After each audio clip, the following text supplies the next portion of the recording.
Tandaan, iba yung kampiyon na kampiyon dahil sa 4 na panalo, sa kampiyon na naratibo'y aktibo na binago, gago.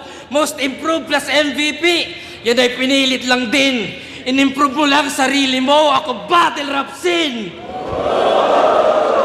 Kaya kong mag-selfie bars kasi may ambag sa FT. Habang selfie bars mo, literal na selfie. Kaya nakakatamad.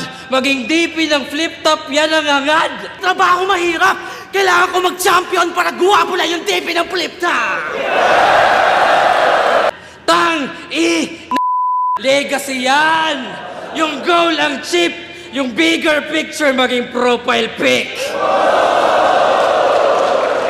Kaya, di ka pasok sa top 10 o kahit 20 at yung corona empty at wala yung halaga pagkat ang gusto mo, kampiyon lang talaga.